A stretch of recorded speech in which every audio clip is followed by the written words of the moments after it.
So let's work on some Black Forest whoopie pies. We're gonna start by putting together a chocolate whoopie pie batter. We're gonna start first by combining all of our dry ingredients, and that's a little bit of all-purpose flour, cocoa powder. We're gonna do some baking soda and salt. Okay, we're gonna mix that all together with a little whisk here. I like to whisk my dry ingredients, especially when there's cocoa powder and baking soda and all these things. Helps distribute all the ingredients, break up any lumps. It's gonna require less mixing time when we start adding the dry ingredients. All right, I'm gonna now crack a few eggs. And then we're gonna assemble all of the wet ingredients into the electric mixer. I try to use local free-ranging eggs whenever I can. It's just a great way. They have definitely a lot more flavor. And it's a nice way to support your local farmers. All right, we're gonna combine canola oil and yogurt along with white sugar and brown sugar, the eggs and the vanilla all together. And you can just kind of combine this into the mixer all together. This is a really simple recipe. Everything comes together nicely. It's also got a really big chocolate flavor that I love. Whoopie pies are really simple to make, but sometimes piping them out can be a little tricky. But don't be intimidated. After you do it a couple times, your recipe really easy to do. So I've got these the wet ingredients looking pretty good. I'm just going to scrape down the bowl a little bit with my rubber spatula. We're just about ready to add the dry ingredients. Once the eggs have been broken up and all the ingredients are combined in the mixer, let's just add those dry ingredients there. It comes together really nicely, really easily. Add that a little bit gradually just so you don't get any blowouts with all the dry ingredients.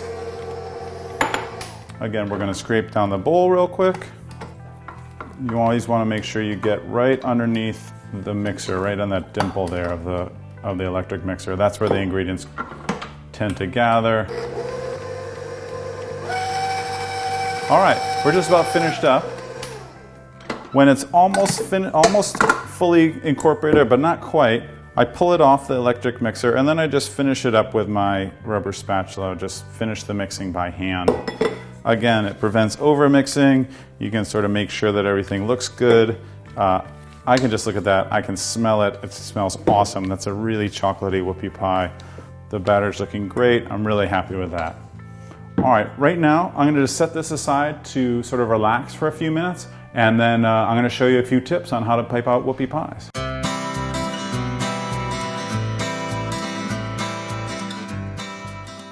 All right, let's get ready to pipe out these Black Forest whoopie pies. We've got the chocolate batter. I have a regular cookie sheet and a piece of parchment paper on that. The parchment is going to be great for letting you get the whoopie pies off when they're done baking. If you have a sill pad, you know, the like flexible non-stick pads, those work really, really well. I'm going to use a disposable pastry bag with a round tip on it. It's a great tool to use for whoopie pies. It will make your piping a lot easier. You can definitely use a Ziploc bag, just like a baggie. You cut a little hole in the bottom, pipe it out of that. That's another great alternative if you don't want to go out and buy all these ingredients or all these supplies. You don't have to buy them. That's just fine. Okay, so the batter did sit for a little bit, so it firms up a little bit. It's a nice texture now, easy to pipe. If it's a little bit firmer, if it's set, it's going to be easier to pipe out the whoopie pies so the batter doesn't just run. You can refrigerate that batter for a few minutes if you want. It's really up to you. I like to refrigerate. In the shop we usually refrigerate it overnight, but you don't have to do that. All right, to properly pipe, you want to get all the filling at the bottom of your bag, twist it around to make it almost like a balloon of chocolate whoopie pie batter. And when you're piping, you want to hold the pastry bag straight up and down and apply pressure by squeezing with your hand, and then just go ahead and start making the whoopie pie.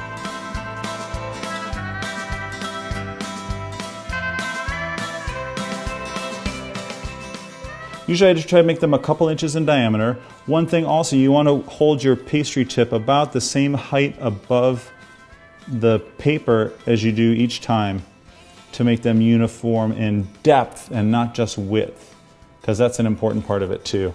And again, if they're not perfect, don't worry about it. You're making homemade whoopie pies. No one's going to complain. No one's going to get upset. It's just a delicious dessert. Okay, so we bake them one tray at a time. I'm going to stick these in the oven and get them going so we can get them out and cool off just in time to fill them with some delicious cherry flavored filling. All right. All right, those are going to bake in a 350-degree oven for about between 9 and 12 minutes. But you want to make sure that they are set and the pie, the whoopie pie, springs back just a little bit when you touch it. That's how you know they're done. You'll get a chocolate aroma too as another real indication that they're ready to go. And once they're out, they're going to just take a few minutes to pipe. While we're waiting for those to bake and cool, we'll get the filling ready. Okay, let's get ready and make up the filling for the Black Forest whoopie pies. Straightforward cream cheese filling. We've got a little bit of butter and a little bit of cream cheese. We're going to start creaming those in the electric mixer. Do this at low speed. Okay. Right now I'm going to add a little bit of salt. And then I'm going to add a little bit of cherry liqueur. I'm using a domestic product. It's made in the US. It's cherry liqueur, but it's a little bit, it's more of a eau de vie or a distilled spirit. If you're making a traditional Black Forest cake, you need to use a product called Kirschwasser, and that's literally cherry water, and that is a product that comes specifically from the Black Forest region of Germany, which is where a Black Forest cake gets its name. It's all about the cherry. The Kirschwasser, the eau de vie, these are things that are going to really take it to the next level and transform it from just a simple cake into a Black Forest cake. So I've got the cherry liqueur, cream cheese, salt, and butter. I'm going to start adding a little bit of confectioner's sugar, a little at a time. I can really smell the cherry in that. It's awesome.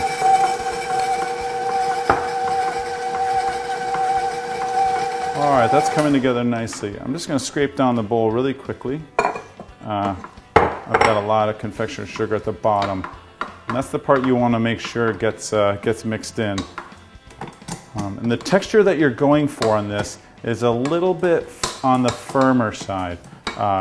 You want that whoopie pie to hold together, and you want enough confectioner's sugar so that the frosting, or excuse me, so that the filling is nice and firm. It'll hold on to that whoopie pie.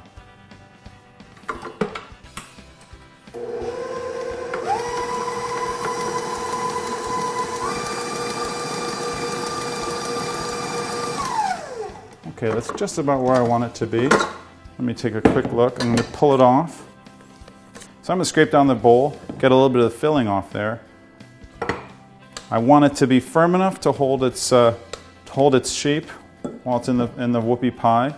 Yeah, that's a nice consistency. I like that. All right, so let's get ready with the cherries, a little bit more of the eau de vie, and the chocolate whoopie pies to make the Black Forest whoopie pie.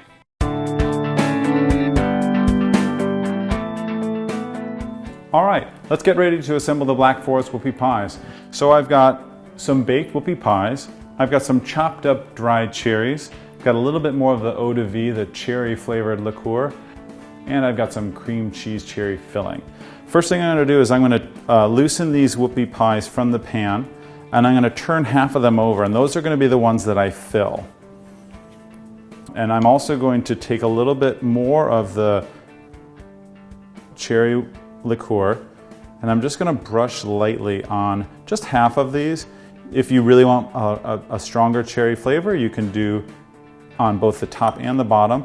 I like it a little bit subtle, and there is a lot of alcohol in these, so take it easy. Don't eat whoopie pies and drive. All right, so I've got a little bit of the eau de vie on there. Now I'm going to use a pastry bag that I don't have a tip in. I'm just going to cut a little bit off the end of it. It's just to kind of make this easier. You can definitely use, again, a Ziploc bag that you cut a hole in, or you could do a little spatula and just sort of spread a small amount on each whoopie pie. But I like a pastry bag. It's something I'm comfortable with, and it just makes the whole process go pretty quickly. All right. So by putting the cherry flavor in the filling, as well as brushed on the whoopie pie, you're gonna get a nice cherry note to these, which is, again, that's the key to the Black Forest cake. That's the key to these Black Forest whoopie pies, to get that cherry flavor going. And these dried cherries are actually really great.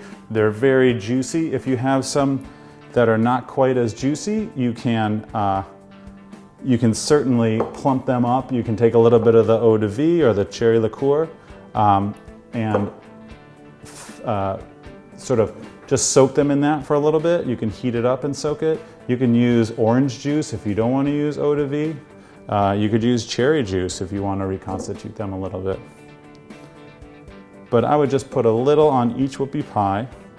It's just another little hint of cherry, and it'll also be attractive on the finished product. They're so juicy that they're sticking together a little bit. All right, so that's about the last thing I need to do before I put the tops on here. These are looking really good. Okay, Black Forest whoopie pies.